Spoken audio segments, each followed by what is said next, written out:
It is finally here. We hoped to have it ready by the end of last year, but it was a lot more work than we realised. But now it's good to go.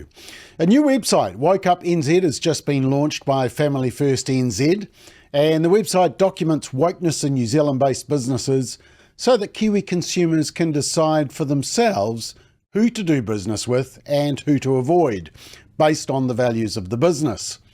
And, you know, from what families tell us, most people want to purchase products and services and then get on with their lives.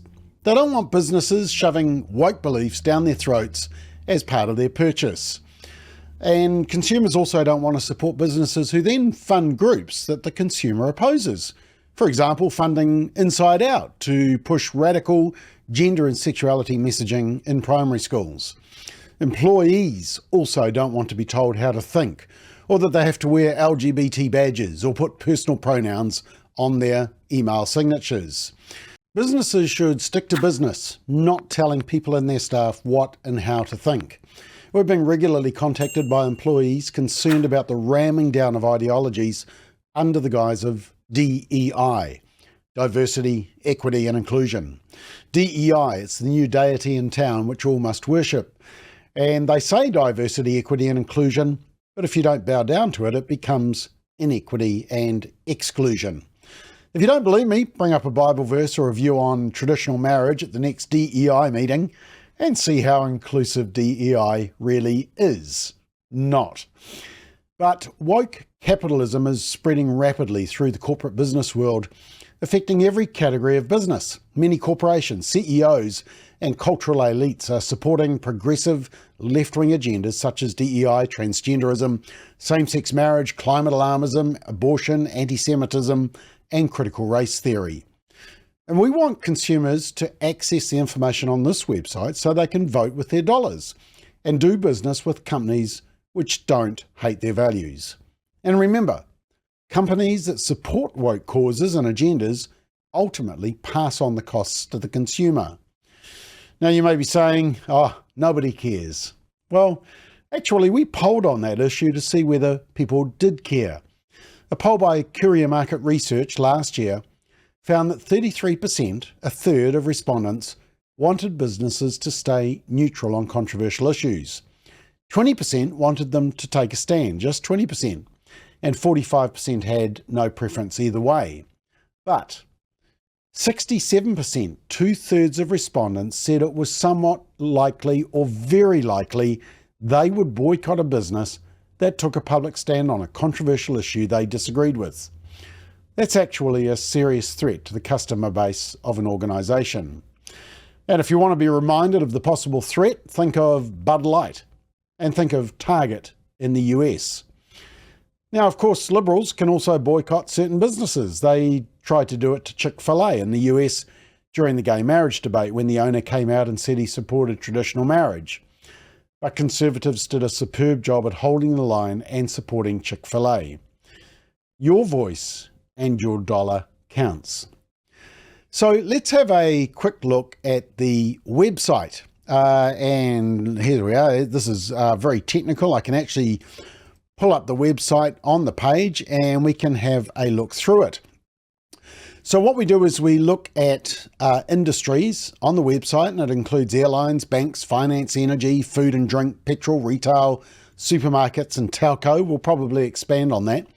And the information is collated based on published material from the companies on their social media, on their websites and in the media itself. Now, let's just have a look at an example, and let's just click on the right one here. Let's look at banks. And let's scroll down here. Why don't we have a look at Kiwi Bank? And so under Kiwi Bank there, you'll get an overview and then you'll get a rating. They have a red light, which means they're very woke. And there's a woke summary as to why we've given them the red light.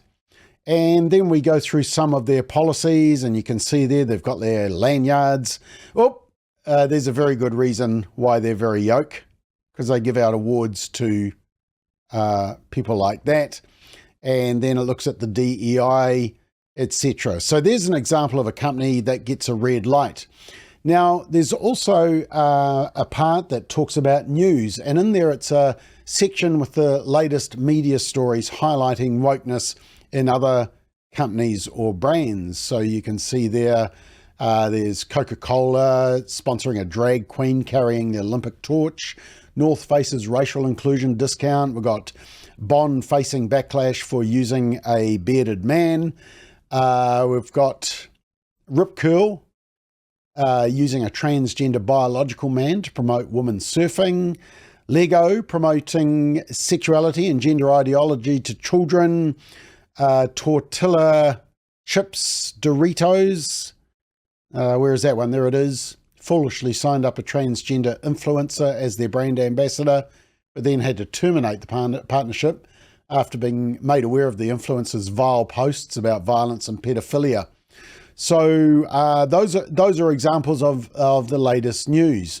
And then there's a section on the types of agendas that we're looking at. So virtue signaling, the LGBT push, critical race theory, abortion and euthanasia, and diversity, equity and inclusion, and climate alarmism, and also anti-Semitism amongst all that. Then we share our pro-life values. No surprise, pro-life, pro-marriage, we know what a woman is, education without ideologies, free speech, equality, and environmental stewardship as opposed to climate alarmism. And then there's a frequently asked questions section. What is woke? What's wrong with DEI and climate alarmism? But there's a key question here on the site that I just wanted to highlight. And it says, is this site promoting cancel culture? And it says, no, this site encourages people to purchase from companies which value their values. We're not calling for a cancellation of woke businesses, but instead encourage these companies to stick to business, not politics. We want them to cease pushing woke agendas onto customers. Conversely, cancel culture is the mob behaviour of mass cancelling or deplatforming of anyone with differing opinions or behaviours, particularly conservatives. And then we say, well, can't businesses have an opinion on important social issues? Well, yes, they can. They're entitled to hold whatever opinion they want, but they shouldn't force that opinion on staff or customers. And consumers also have the right to know where a business stands and who the business may be financially supporting. And just finally, what about businesses that support conservative issues such as natural marriage and pro-life groups? Once again, businesses are free to support causes they believe in. We just believe consumers should know what those causes may be. And as a website, especially for social conservatives, we will certainly encourage support for businesses that supports those values. So there we are. That is the website, which you can see by going to WokeUp.nz. Now, one thing amongst the huge response we got when we launched this site, which was overwhelmingly positive and grateful for such a site, people said, well, which are the unwoke ones? Well, we've identified a few, but here's the key. We have a contact us form on the site, and this is where you come in. Tell us about any woke businesses you've discovered. It's confidential. It'll help us keep the site up to date. Just send us the info, be our scout for information. But here's something really important to understand. Many times the wokeness is coming from the head office down, but individual branches or stores want nothing to do with it. And many times there are staff in these companies who also want nothing to do with it, but have to keep their head down. And this is where we can stand with and support those individual places, those individual stores, and those staff by making our views known to management in a respectful way. That's very important. The other thing is, do you have a business or know a business that ain't got a breath of wokeness, supports great causes, and wants to be showcased on the website? Send through the details. Our specialist team will do an audit, and if you're correct, we're glad to give alternative non-woke companies profile on the website. You know, we want to serve a message to businesses to stop serving a side dish of wokeness when we purchase from them. We don't want to lecture about how to be woke. The problem is the businesses do it because we've been silent for too long. Check out the website today, WokeUp.nz, and let us know what you think of it.